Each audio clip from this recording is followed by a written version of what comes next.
திருப்பாடல்கள் 9ஆம் அதிகாரம் 11 முதல் 20 வரையுள்ள இறைவார்த்தைகள்.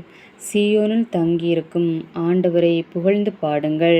அவருடைய செயல்களை மக்கள் இனத்தாரிடையே அறிவியுங்கள். ஏனெனில் இரத்தப் பழி வாங்கும் அவர் எளியோரை நினைவில் கொள்கின்றார்.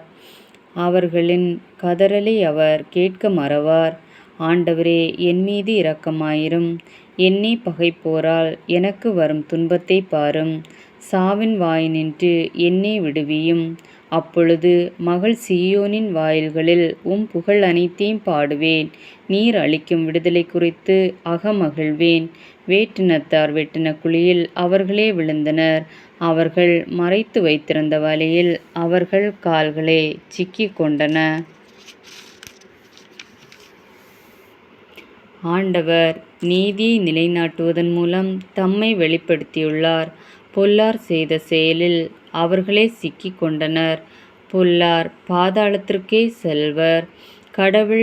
கடவுளை மறந்திருக்கும் வேற்றினத்தார் யாவரும் அங்கே செல்வர். மாறாக வறியவர் என்றுமே மறக்கப்படுவதில்லை.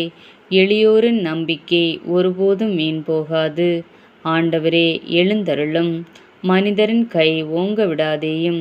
வேற்றினத்தார் உமது முன்னிலையில் தீர்ப்பு பெறுவார்களாக. ஆண்டவரே, அவர்களை திகிலடைய செய்யும். தாம் வெறும் மனிதரே என்பதை வேற்றினத்தார் உணர்வார்களாக. இது ஆண்டவரின் அருள்வாக்கு.